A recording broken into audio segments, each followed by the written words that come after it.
There's a Taoist concept known as Wu Wei, roughly translated to, per Alan Watts, his favorite translation is not forcing. Some call it action through inaction, meaning you're doing something by not doing something, which is a paradoxical concept, but it's amazing how much it actually shows up in life. Not forcing, I think, is the real baseline idea that you should really build into your psyche. I mean, it applies to everything. And we see this in life.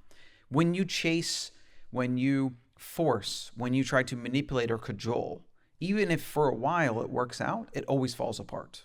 It's just a violation of natural law. The amount of things that it shows up in life are massive. When you push too hard, things tend to repel. When you give the right dose, you tend to get the adequate effect or response. And as long as you maintain that dose, you don't go too above or below, that's usually how you can establish an equilibrium. Pretty much everything that we want to maintain is based on this. Like, it's the golden mean, as Aristotle said, where it's not too much or too little. It's the Goldilocks zone of just enough, a perfect balance. And Wu Wei fits perfectly into this idea because you're trying to find that equilibrium for things. Problem we face in a modern environment, it's really all humans, but we try to get the things we want. We try to get the people we want, the deals, the sales, the relationships, and we fixate on that person, and we convince ourselves wrongly that as long as we try harder or do this or do that or show them how much we appreciate them or grand gestures, then they'll want to stay with us, remain with us, or it'll work out. But you see, more often than not, almost actually all the time, that the more you overinvest in something, right, you're tipping too much of the scale in one way, and some things aren't meant to even have an equilibrium because they don't belong in your life. When you force those things, generally it's people, but it's also projects and sales and whatever. And a lot of times it's just people. This law shows up in relationships, and that could be business relationships, employee relationships, significant others, even siblings, etc. When you push too hard for something because you have this expectation or you have this desire, and if that other person is not on the same page as you, you always push them away.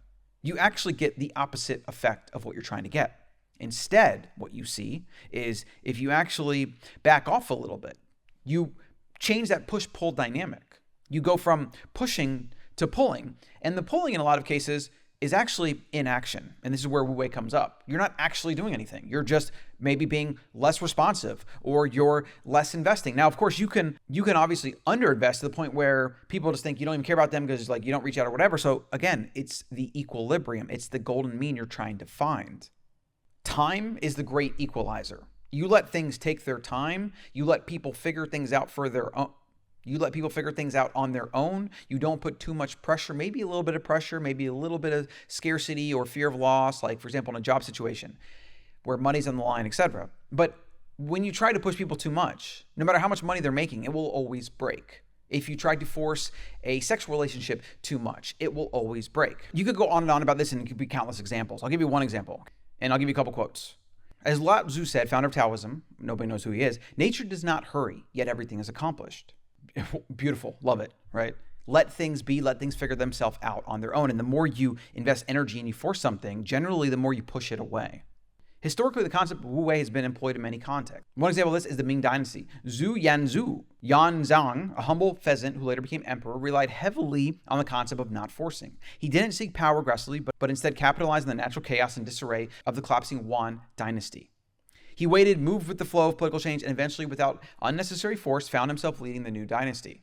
This demonstrates how embracing not forcing can lead to unexpected and harmonious outcomes. One example from my life is I sold half my company to private equity group. Things did not go well. 2 years, me losing control, me not having a say in things I should have had a say in. And then finally, their internal board and everything blew up and they started liquidating their companies. They had to sell them. They had to recoup as much capital as they could. Like, it just didn't work out. All along the way, though, I was biding my time. I was being patient. I wasn't getting, here and there, I might be getting impatient, but I wasn't blowing up like I could have, right? And what that did is it made it so that they had to sell the company back to me for a fraction of what they wanted and for really a fraction of even what the company was worth. I knew the value of the business, the P&L that they had been destroying by moving money around in ways they shouldn't have. Any investor would look at that and be like, I'm not buying that thing back. Are you crazy? It's negative cash flowing. But I knew what they were doing. They were using shared services and they were moving things around from their wild to theirs. And there was a lot of stuff that they were doing where I knew exactly what the business was making. I knew the inner workings of the business. And that original offer they went to me with was $1 million to buy back half of my company. And I said, no, not even close. You're crazy. And then I was patient. And literally 3 months went by, patient. They start reaching out again. You want to get on a call? Let's discuss this, whatever. Formed a good relationship with the guy that was in charge of liquidating everything. He was trying to get the best deal for his people. I was trying to get the best deal for me. We had the same incentive to get the company back to me, get it off of them, get it off of their balance sheet, get the management of the company off of them as a liability and get it back to me. 2 months of going back and forth. And finally we came to a number where I came out of pocket for a very small amount of money. And then I paid them a note using the company funds itself. I effectively got the business back for free. They had to write off a $1.5 million note. I got the company back for literally pennies on the dollar. And then I'm now about 80% paid off for the note, where I then own the thing outright. Patience, not forcing. I could have threatened lawsuits. I could have got all moody and aggressive, and I could have played all these games. Instead, I was just like, I want the company back. You want the company back. And I was patient and I didn't force. And we just kind of like one email, one day at a time. Like, what about this? What about that? I just can't do that. It's too expensive, or I don't have the capital for that. I literally can't do it, or whatever. And then eventually time and not forcing, and then letting people kind of come to terms with the reality of the situation, where you're not going at them, you're not belittling them, you're not being aggressive with them. They finally come to terms with the situation. They know where you stand. They adapt to where you stand. And then bam, one day you sign the dotted line and you've gotten a massive mega deal. That's what happened. Wu Wei. Now, there were times I literally sent long emails and I was like almost about to hit send. I'm not suggesting this is easy. I've had a lot of years of making these mistakes the hard way and flying off the handle or sending those really aggressive emails. I'm really good at belittling people in email. I don't know what it is, but I'm really good at it. And I've done it too many times. And so now I don't do it anymore. I had to learn that the hard way. But learn from my mistakes. Don't force things. You will actually paradoxically attract more of what you want by doing less or by not doing anything at all in some instances.